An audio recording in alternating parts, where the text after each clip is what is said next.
Kia ora tātou. This is about water. This is about a beach. And this is a bit about me too. You know, leadership is a very interesting word. There's no equivalent of it.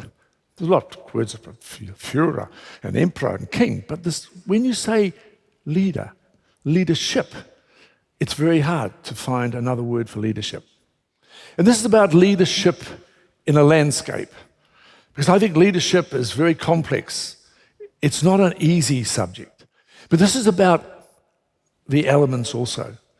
And it's about how I found leadership and how possibly after about 5 or 6 minutes, you might find leadership too.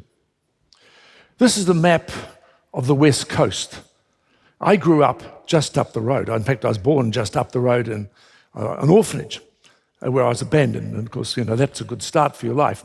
But someone finds you, picks you up and takes you home to Newton Gully.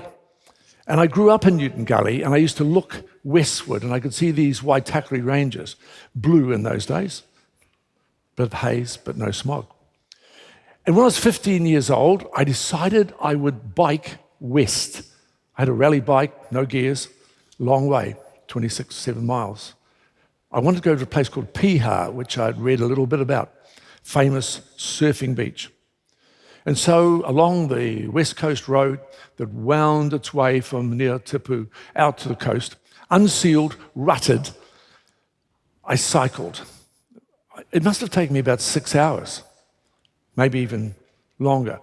I wanted to go to Piha. I never got to Piha.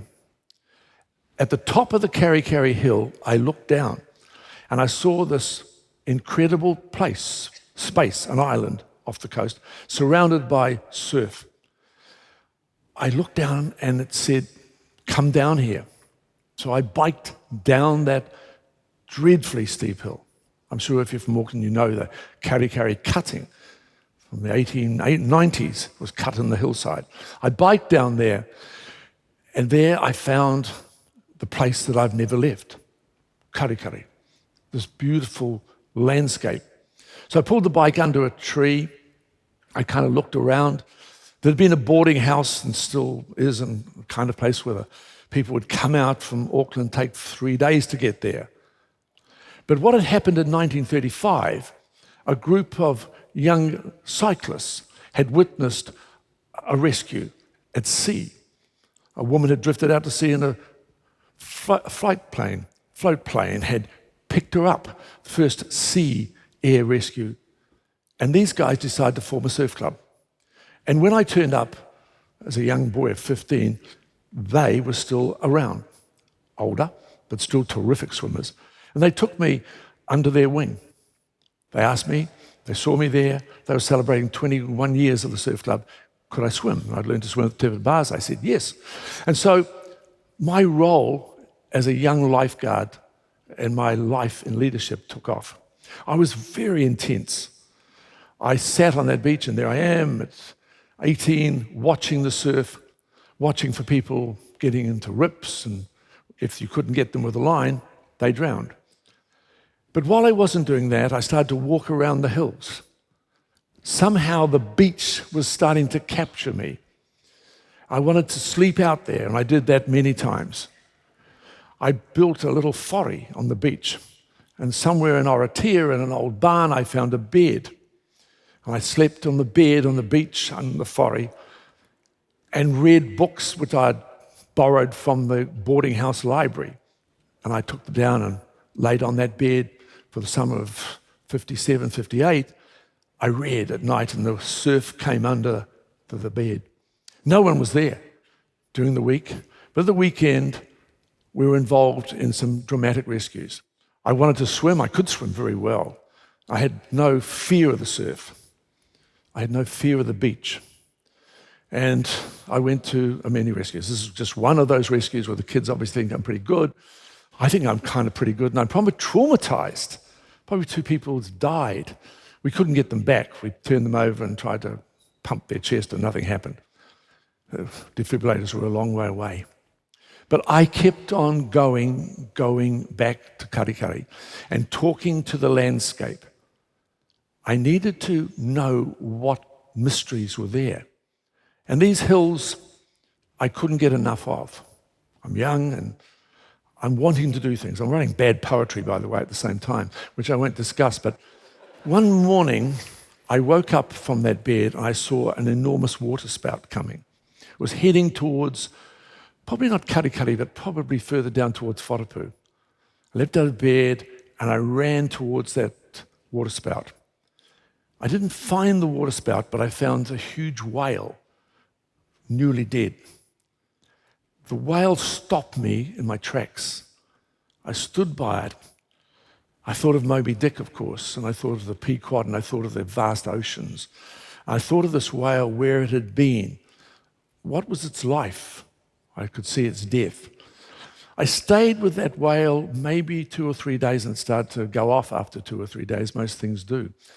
And I talked to it, and it said in a way to me, go back into Auckland and do something. Do something creative. Think. I did just that. I caught the Piha bus back into town, and with a couple of surf club mates, I founded an advertising agency, a small agency. It was called a Hot Shop, and we did small things. I still thought there was something about the environment that mattered. And so I went and saw the mayor at the time. His name was Sir Dove Meyer Robinson, Robbie of Auckland. There's quite a good article in the paper this morning about his astonishing vision for Auckland, not only light rail, but to get the sewerage out of the Waitamata into the Manukau. Well, Robbie and I hit it off. I was his young protege, smart and a good writer. I wrote his campaign, and I developed the concepts of the right rail for him. And along the way, he asked me if I would ring the Labour Party, who were very interested in doing the Manapuri campaign. The Manapuri campaign was to save this precious lake. So I wrote a copy line, how not to destroy 500,000 years of priceless heritage. This was the biggest single protest submission that Parliament had ever seen. And Lake Manapuri was saved. And in doing so, I met another big issue, Norman Kirk. Norman Kirk wanted very much to be the Prime Minister of this country. And so I worked with him in the build-up to 1969. And Norman was inspirational in this country in leadership. I think maybe the greatest Prime Minister for a long time since Michael Joseph Savage. Norman Kirk wanted to stop the testing in Murawa of the French test and sent a frigate there, a bold international move. He opened the first Chinese embassy. I was there that December, the first in the world. These were astonishing and shattering things and important to us. It was leadership at its best, and I just loved to be in the presence of this great leader. And in 1972, I had a chance to come up with It's Time. It's Time was a great slogan. And of course, around it became the beginning of political electioneering, good or bad, you might say, that we now see, the cult of the personality. And we did it. Norman became the Prime Minister. But one of the things that I felt most proud about was this ad. The ad is called It's Preserving Time. And there's a preserving jar, which all New Zealanders knew about at that time. And the date on that is 1972, the date of the election. And in that jar, I think drawn by Dick Frizzell, there is all the species, the trees, the forests, the lakes, the rivers that we would like to keep. It's never been more relevant, this ad, than today. I talked Norman Kirk with a terrible shit fight that I wanted to run it full page in every paper in New Zealand. And we did. And this became the first beginning of the environmental movement in this country. And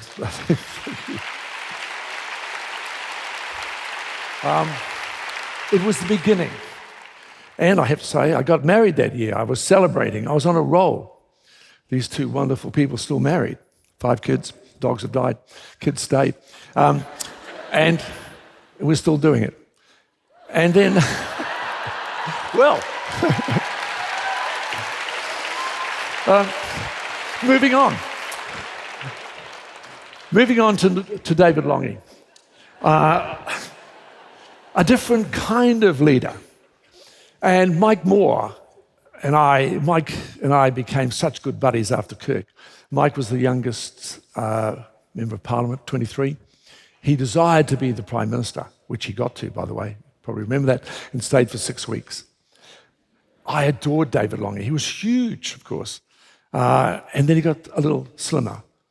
But the role of Mike and I was to develop around him, and he didn't need much development because he was absolutely brilliant, terrific brain, great wit, and great courage. I felt in those days we had glorious leadership.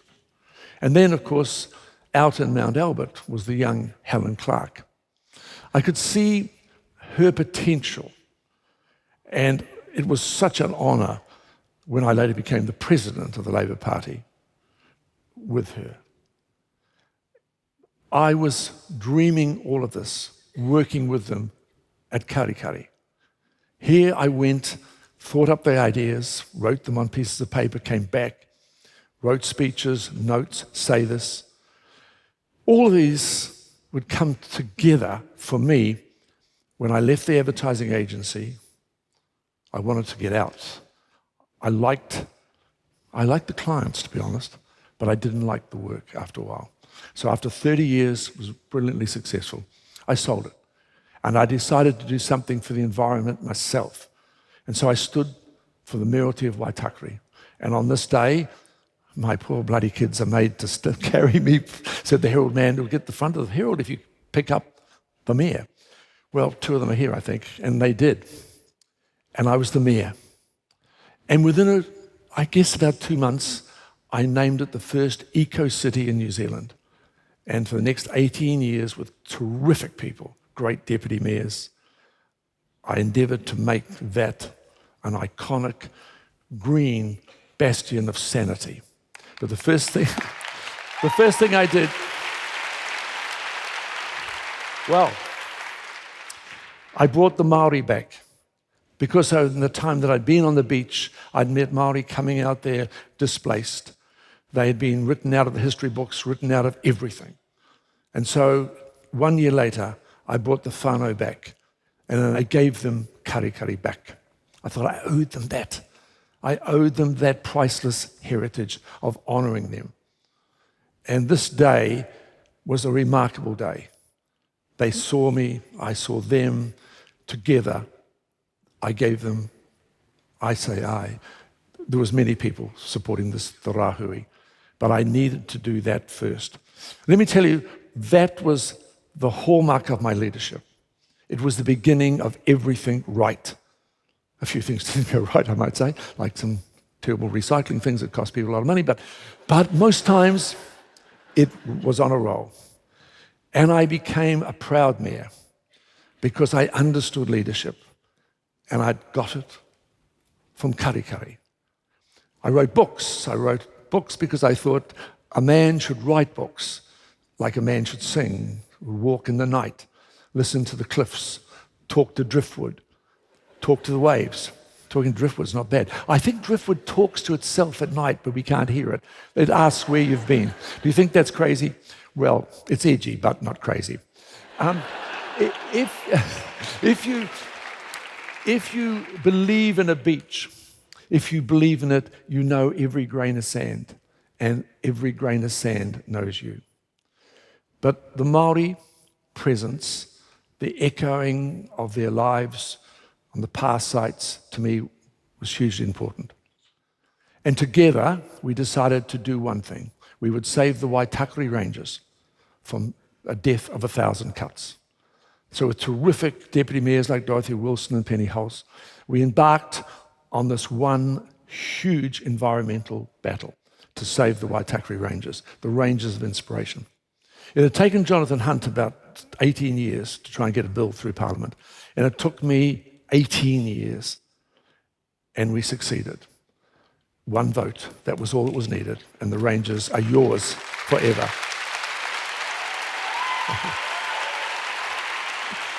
And I did a lot of other things with some great councils. We built undergrounding in Newlin, because we believed in transport other than cars. We believed in libraries and built 5. We believed in our kids and gave a huge amount of money for domestic violence, against domestic violence, to other issues. And we built a terrific town centre.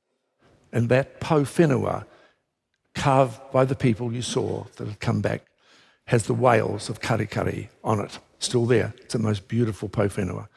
And we brought the Unitec and library together with a bridge. And all of this, I guess, came from dreaming here at Karikari, looking at the sea. I'm still a lifeguard, but I'm no longer young. But I've spent my life doing and being part of our community. And so, as a lifeguard, still, my son is he's a captain of the lifeguards, and here his son is. I'm passing on that torch of leadership and courage, where people just like us go out at the weekend and will risk their lives because we want to do that, to save someone in distress. And this beach, this one beach to me, is a symbol of what you can do.